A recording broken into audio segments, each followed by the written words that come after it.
So I'm Ruth Mills, I'm one of the lead developers at Connect, and my talk tonight is on a Wi-Fi boiler controller that I've designed for the house in Shrewsbury, which I've called the BatBox. Oh, come on, computer. Here we go. It's called the BatBox. I'll come on to that. So, to start off with, why am I doing this? Well, we've got this back boiler that we've had since we bought the house in 2004, and it was there for goodness knows how long beforehand. And it's got one of those old Randall mechanical controllers with the spinny dial on it, and the time clock, it's stopped spinning, so you can't do the timer for the hot water and the heating anymore. But the current boiler, it's one of the back boilers. It's built like a tank. It's very reliable, and given that it's really good, we don't want to get rid of it. We can't afford a new one. And I had a look on the internet at the wiring diagram for the old controller, and all it's got is basically two switches, one for hot water, one for heating. So I thought, wait a minute, I could just get a relay board that's got two relays on it, have one to switch the heating, one the hot water, and I can control it with a Raspberry Pi 3 over Wi-Fi. And you know, Pis, they're cheap. You get them for about 30 quid off Amazon. They're tiny, they don't use much electric. The Pi 3's got built-in Wi-Fi, and you've got the GPIO pins, which you can attach various things to. I'll come on to that in a bit. But one of the things you can control is relay boards with the GPIO pins, and you can get those for about £4 off eBay. And I thought that building my own was pretty cool, and I like to, learn new stuff, keep up to date. So I thought, why not? And then I'm not locked into Nest or Hive or whatever either, so I can just do it my way, control it the way I want, not be locked into APIs. So that is the old boiler controller in our kitchen, which, as you can see, it's pretty knackered, and that dial just doesn't even spin anymore. That's the circuit diagram for the existing switch. So I think that's meant to be the time clock. That is the switch where you can switch it between on and off and timer, and that will turn the heating on and off, whereas by default you just get the hot water otherwise.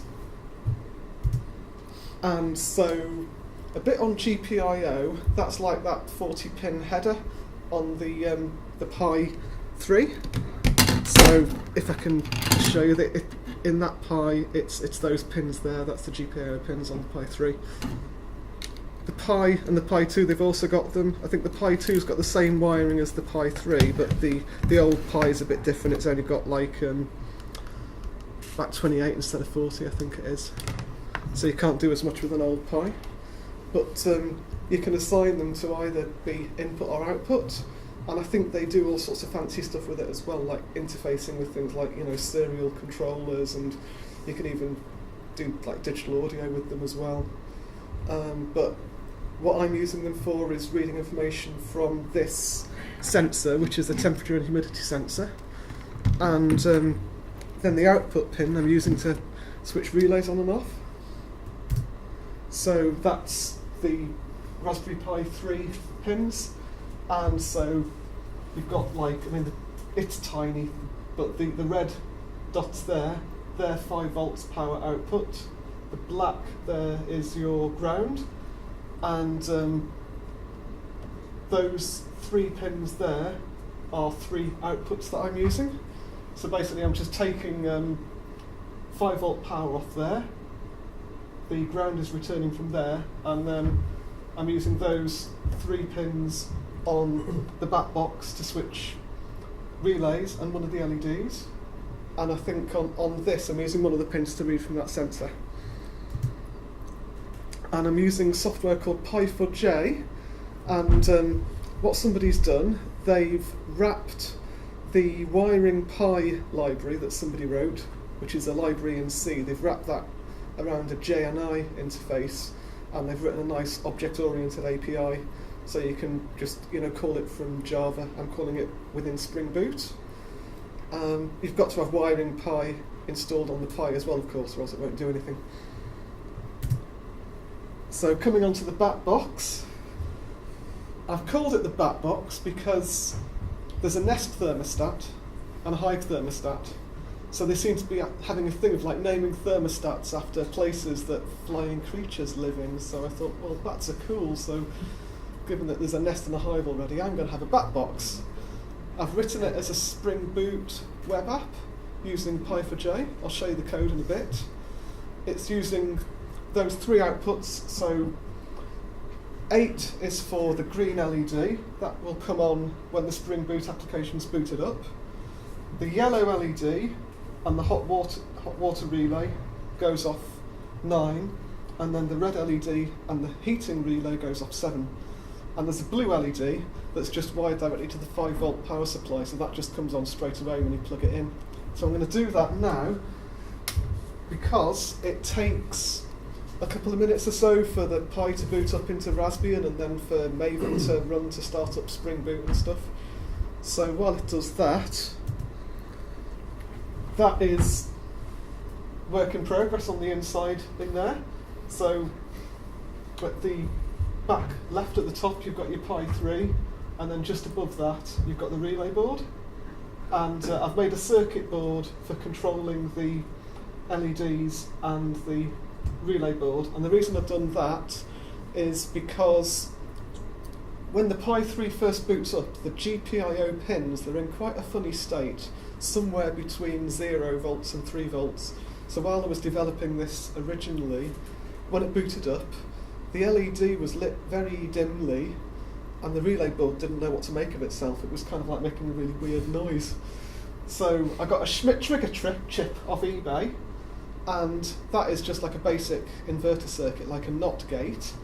So what I've got is that as soon as the Pi 3 comes on, it treats that signal that's somewhere between 0 and 3.3 volts as being in the high state. So that means that I've wired it so that the green LED comes on immediately, but then the other two, they're working as active low. So actually no, I'm telling a lie. I've got it wired as active low, so when the software boots up, that goes to 0 volts, and that makes the Schmidt trigger do like a NOT operation, which turns the LEDs on.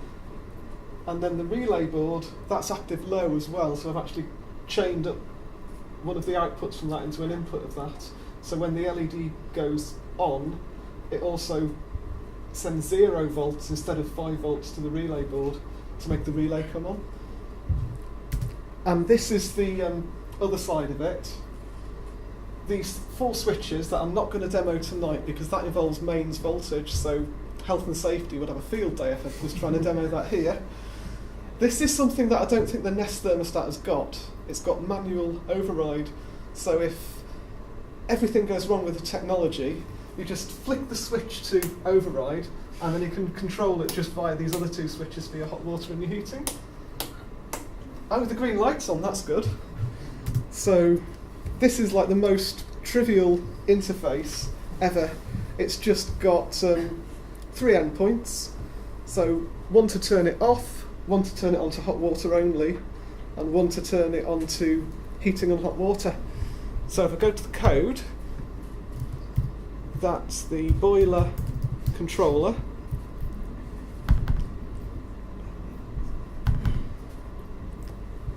Then it is just totally trivial. You've just got your endpoints.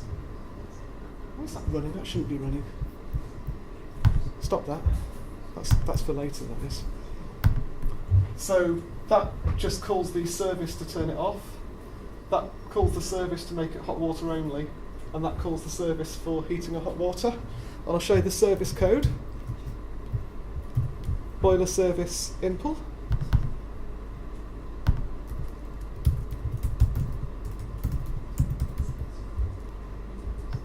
That's the right one, good. So you've got your GPIO controller, that's Pi4J, and then you're defining the 3 pins, the 3 output pins.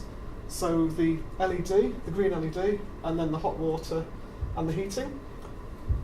And it's got a shutdown option, so when the program stops, it just sets all of those pins to high, which turns everything off. And the off method, that just turns the hot water and heating to high, which, given that it's active low, that just turns everything off. Likewise, hot water only turns hot water to low to turn it on, and heating and hot water, that turns both of them to low to turn them on. So I'll give a very brief demo of that. So if I go to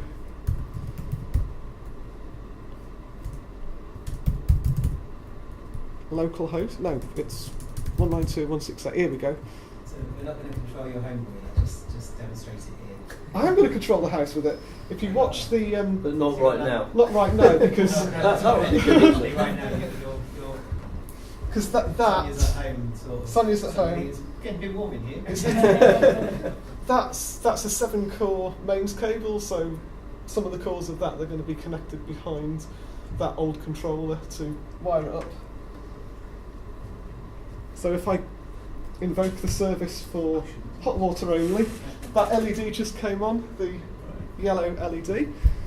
For heating and hot water, both of them come on, and I can then just turn it off as well.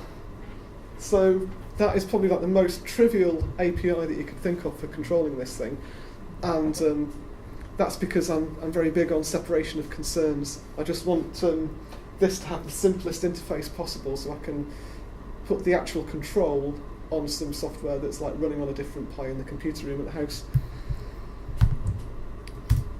So the thermostat, that is this Pi3, that's going to be in the lounge next to Sonia, so it's going to keep the temperature in the lounge at the ideal temperature for Sonia at home, because she's quite sensitive to temperature variations. So it just keeps the lounge at exactly the right temperature. And that uses a sensor that's called a DHT22 or an AM2302. I think this is the AM2302 version, which is about £4 off eBay as well.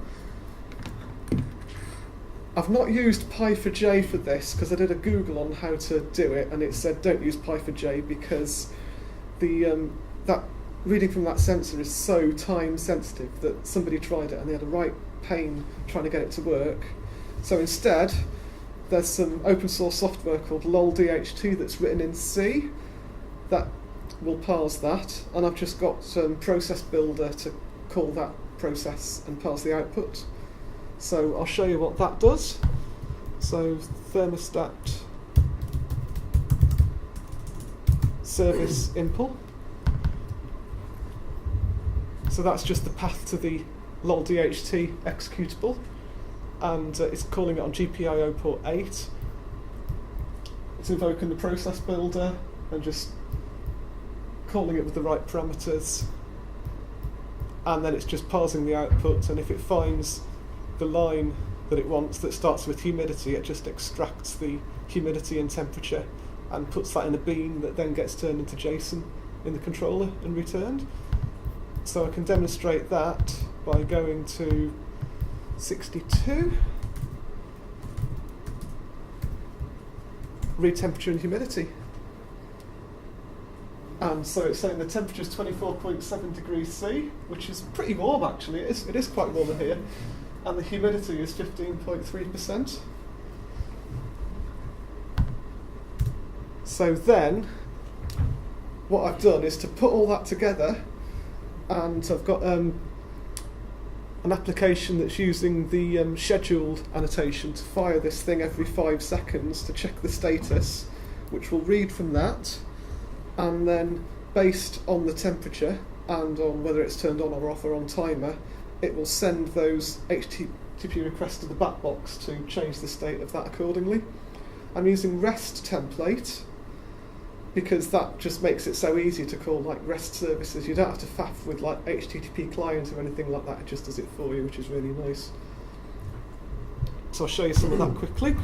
So the boiler service impl on the proof of concept, that's just calling those 3 endpoints off, hot water only, heating and hot water.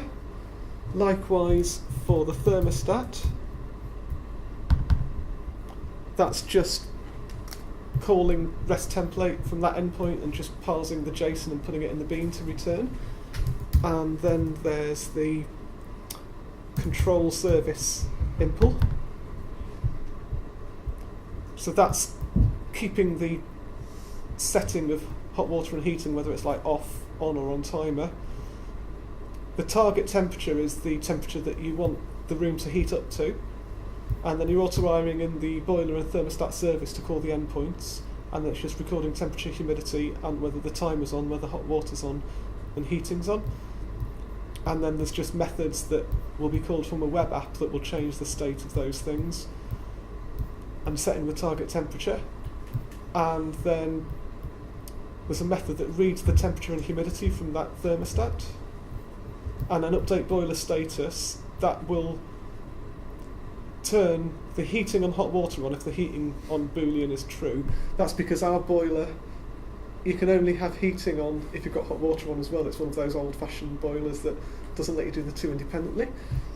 Or you can have hot water only, or you can turn it off.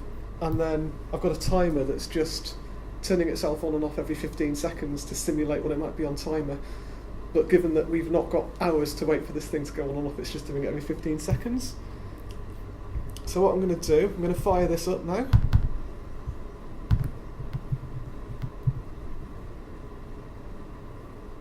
As a Spring Boot app.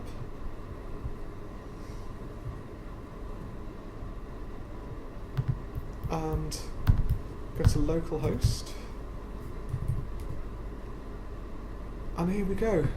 So it's read the temperature 24.7, humidity 16.6, that's polling itself every 5 seconds, and then it's saying the state of timer, hot water and heating, so the timer's on now. So if I switch hot water to timer, then the yellow LED comes on, and it'll probably turn itself off in about 10 seconds time. If I turn heating to on, then it won't do anything because it wants the room to be 21 degrees, it's at 24.7. So if I turn that to, say, 25.5 degrees, because I want it really toasty in there, it puts the hot water on. No, the heating on, I mean. But then what I can do is I can get the thermostat and breathe on it like Darth Vader.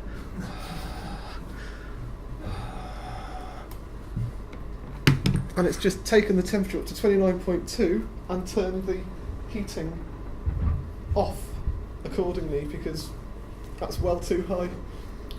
And the humidity's gone up to 61.60% because of the the water vapour in my breath as well.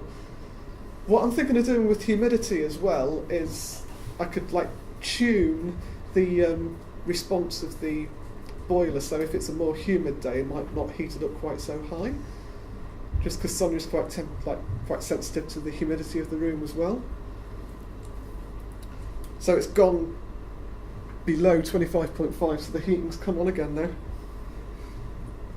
I can put the heating on timer as well if I want to.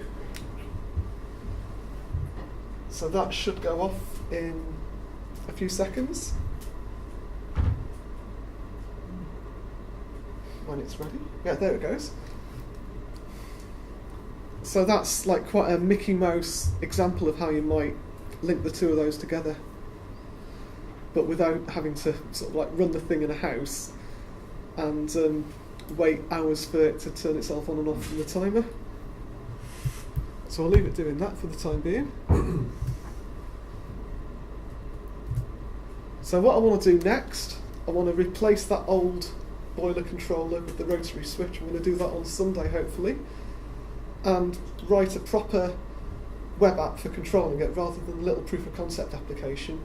So that'll be a lot more intelligent. So I might say, okay, put the hot water on at 5 in the morning, turn it off at 8, and probably even make it so if it's possible to work out where the phone is, that it could turn the heating off or make it at a lower temperature when we're out of the house to save on gas, for example. And then in the summer we want the air conditioning to come on when it gets too hot, so I might design what I'm going to call Pi plug probably, which is a Raspberry Pi controlled electric socket, and then I'm waiting for these lovely Mycroft AI units to come from Kickstarter. I don't think they're going to ship until November now, unfortunately, so probably not going to get them until like early December. And they're AI devices. They're a bit like Amazon Echo but open source. So that's what that will look like. So you can like talk to it and you can say, Mycroft, turn the heating off. And if I get that wired up properly, it will talk to the BatBox and just call that URL to turn the heating off for me. So that's just links to all the demos on GitHub for the code, and Pi4J, and my blog on Internet of Things.